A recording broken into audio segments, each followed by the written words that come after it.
ওয়াইফাইয়ের speed বাড়াবেন কিভাবে? যারা অনেক চেষ্টা করার পরেও ওয়াইফাইয়ের স্পিড বাড়াতে পারতেছেন না, 1 মিনিটের ভিডিও দেখতে 10 মিনিট সময় লেগে যাচ্ছে। অর্থাৎ 1 মিনিটের একটি ভিডিও আপনি দেখতে যাচ্ছেন, অথচ আপনার ওয়াইফাইয়ের স্পিড ভালো না থাকার কারণে সেটাই ভিডিওটি দেখতে আপনার 10 মিনিট লেগে যাচ্ছে। অথবা আপনারা ভিডিও ডাউনলোড করতেছেন, লোডিং দেখাচ্ছে, ভিডিও ডাউনলোডও হচ্ছে না। অর্থাৎ আপনাদের ওয়াইফাইয়ের স্পিড একেবারে স্লো।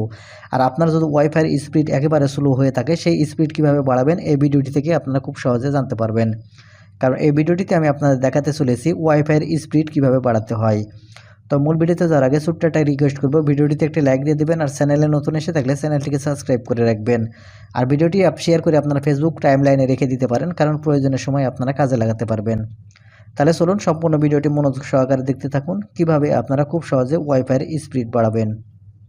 তো সেই জন্য সর্বপ্রথম এখান থেকে আপনাদের মোবাইল থেকে সেটিংসটি ওপেন করে নেবেন। আপনারা মোবাইলের সেটিংস ওপেন করে নিলে এরকম ইন্টারফেসে চলে আসবে।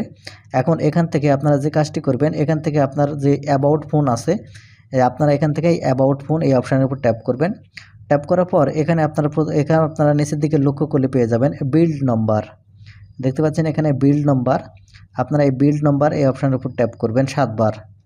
এখান থেকে 7 বার ট্যাপ করলে আপনাদের ডেভেলপার অপশানটি চালু হয়ে যাবে। তারপরে আপনারা যে কাজটি করবেন, এখান থেকে আপনারা উপরে সার্চ বার পাবেন, এই সার্চ বারের উপর ট্যাপ করবেন।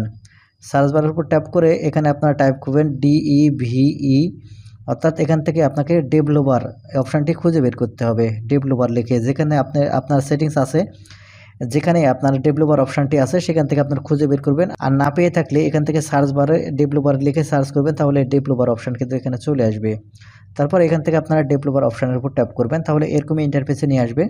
এখন এখান থেকে আপনারা স্ক্রল করে নিচের দিকে চলে আসবেন। এখান থেকে আপনারা স্ক্রল করে নিচের দিকে চলে আসলে এখানে আপনারা দেখতে পাবেন নেটওয়ার্কের এই আন্ডারে প্রথমে যে অপশানটি এখানে দেখতে পাবেন ওয়্যারলেস ডিসপ্লে কনফিগারেশন, দেখতে পাচ্ছেন এখানে এনেবল বাটন, এটা যদি আপনার অন করা থাকে তাহলে এখান থেকে এনেবল বাটনটি এটা অফ করে দিবেন।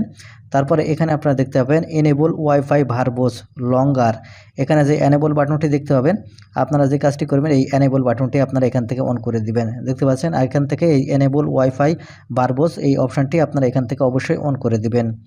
অন করা হয়ে গেলে এখান থেকে আপনারা ব্যাক বাটনে ক্লিক করবেন। ব্যাক বাটনে ক্লিক করে আসার পরে এখান থেকে আপনাদের মোবাইলের সিস্টেম সেটিংসটি খুঁজে বের করবেন। দেখতে পাচ্ছেন এখান থেকে আমার মোবাইলের সিস্টেম সেটিংস, এখান থেকে আপনার মোবাইলের সিস্টেম সেটিংসটি খুঁজে বের করার পর সিস্টেম সেটিংসের উপর ক্লিক করবেন। ক্লিক করলে এরকম ইন্টারফেসে নিয়ে আসবে। এখন এখানে আপনারা দেখতে পাবেন রিসেট অপশান নামের একটি অপশান দেখতে পাচ্ছেন, রিসেট অপশান একটি সেটিংস। আপনারা এখন এখান থেকে রিসেট অপশান এই সেটিংসে ক্লিক করবেন। ক্লিক করলে এখানে আপনারা দেখতে পাবেন reset wifi mobile data and Bluetooth এই অপশানের উপর আপনারা ট্যাপ করবেন। ট্যাপ করলে আপনারা এরকম ইন্টারফেসে নিয়ে আসবে। এখন এখান থেকে আপনারা দেখতে পাবেন রিসেট সেটিংস এই অপশানের উপর ট্যাপ করবেন। তাহলে আপনাদের যে পিন লক বা প্যাটার্ন লক আছে সেটা চাইবে, সেটা আপনারা দিয়ে নেবেন। তাহলে যে কাজটি হবে এখান থেকে ওয়াইফাইটি রিসেট হয়ে যাবে। তারপরে আপনাকে পাসওয়ার্ড দিয়ে আবারও আপনার ওয়াইফাইটি কানেক্ট করতে হবে। আর আপনারা যখন পাসওয়ার্ড দিয়ে ওয়াইফাইটি কানেক্ট করবেন দেখতে পাবেন অটোমেটিকলি আপনার ওয়াইফাইয়ের স্পিড কিন্তু বেড়ে যাবে।